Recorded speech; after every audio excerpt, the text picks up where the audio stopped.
তাদের সেই অলৌকিক আচরণকে তারা তৎক্ষণাৎ আসরিক জীবনে প্রবেশ করলেন এবং এইভাবে তারা হিরণ্যকশিপুর পুত্র রূপে জন্মগ্রহণ করলেন। যোগমায়া তখন তাদের হিরণ্যকশিপুর কাছ থেকে আনয়ন করলেন এবং তারা পুনরায় দেবকীর গর্ভে জাত হলেন। হে রাজন, এরপর কংস তাদের হত্যা করলো। দেবকী তাদেরকে নিজ পুত্র মনে করে এখনো তাদের জন্য শোক করছেন। মরীচি সেই সকল পুত্রেরা এখন এখানে আপনার সঙ্গে বাস করছে। তো আমরা দেখতে পাই যে হচ্ছে গিয়া ঋষি মনু এবং ওনার যে 6জন পুত্র, দেবতা সম্পন্ন পুত্র ছিল, তো ব্রহ্মার এটার জন্য যে ব্যঙ্গ করছিল, এর জন্য তাদেরকে তৎক্ষণাৎই আসরিক জীবনে প্রবেশ করতে হলো আর হিরণ্যকশিপুর পুত্ররূপে জন্মগ্রহণ করতে হলো। কিন্তু যোগমায়া সেই হিরণ্যকশিপুর কাছ থেকে, সেই পুত্ররূপে জন্মগ্রহণ করেছিল, সেই কাছ থেকে নিয়ে দেবকীর গর্ভে মানে ট্রান্সফার করে দিল, জাত করে দিল।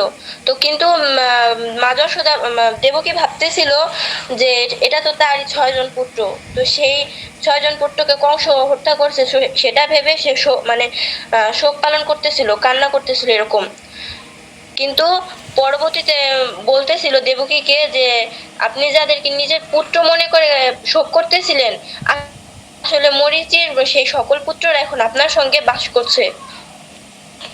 তাৎপর্য: আচার্য শ্রীধর স্বামী ও বিশ্বনাথ চক্রবর্তী ঠাকুর বর্ণনা করেছেন যে মরীচির 6 পুত্রকে হিরণ্যকশিপুর কাছ থেকে নিয়ে যাওয়ার পর শ্রীকৃষ্ণের যোগমায়া প্রথমে তাদেরকে আরেক মহাদানব কালমেনীর পুত্ররূপে আরো একটি জীবনে অতিবাহিত করিয়ে অবশেষে তাদের দেবকীর গর্ভে স্থানান্তর করেছিলেন।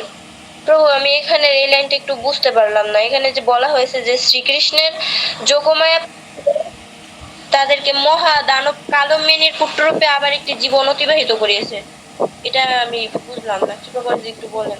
আচ্ছা, হরে কৃষ্ণ। এখানে দেবকীর গর্ভে আনার আগে আর একটা জনম কি করেছিল, ঘুরিয়ে আনছে। সেটা হচ্ছে কালনিমির সন্তান রূপে এনে তারপরে অবশেষে কি করলো, এই দেবকীর গর্ভে নিয়ে আসলো 6 পুত্র। এই 6 পুত্র আবার কি হলো, হ্যাঁ, কংস কি করলো, মেরে ফেললো।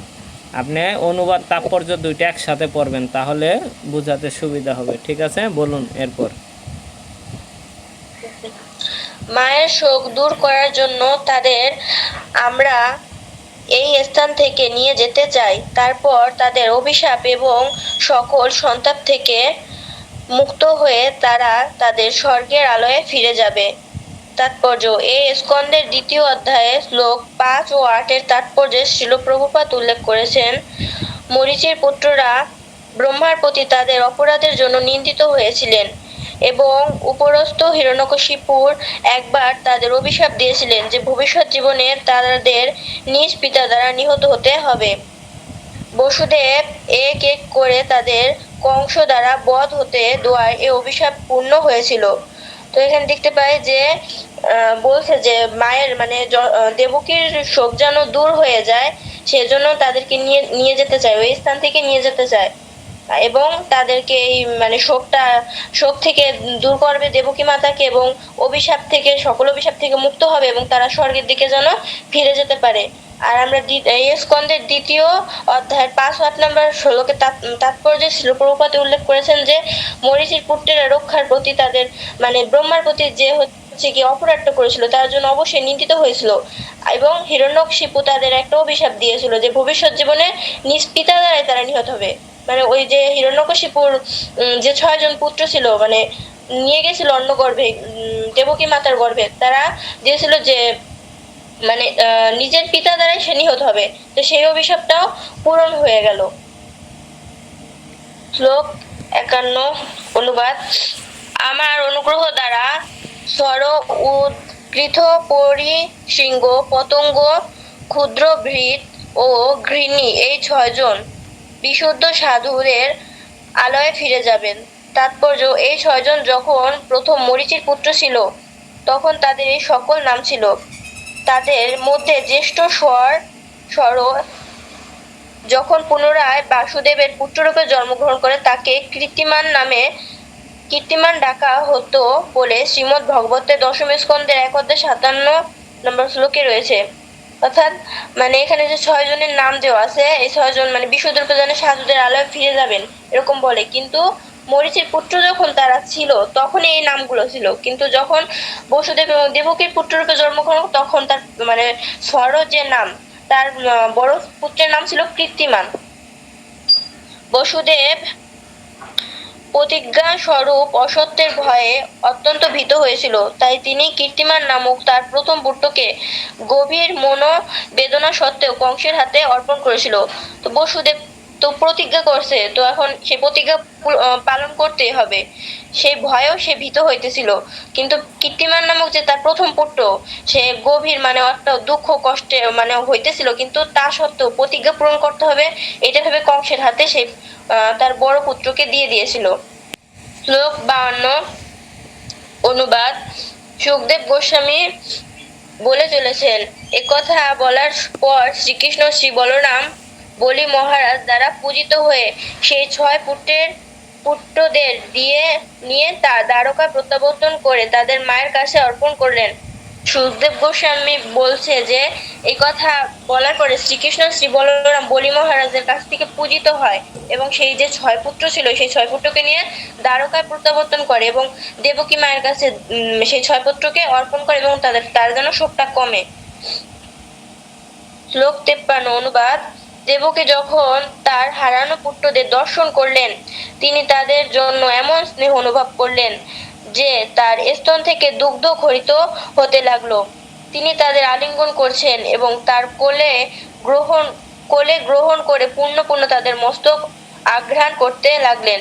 তো একটা ছোট বাচ্চা যেমন তার মায়ের কোলে থাকে তখন একটা মানে স্নেহ দিয়ে তাদের মস্তকে ঘ্রাণ মানে চুম্বন করে বা ঘ্রাণ নেয় এরকম একটা করতেছিল। দেবকী মাতা তার 6 পুত্রকে দেখে তখন আর আনন্দে মানে হারানো পুত্রদের মানে ফিরে পাইছে যখন, তখন দর্শন করে সে এত স্নেহ প্রবল হয়ে গেছিল যে তার স্তন থেকে দুগ্ধ খরিত হতে থাকলো এবং তাদেরকে আলিঙ্গন করলেন এবং কোলে নিলেন।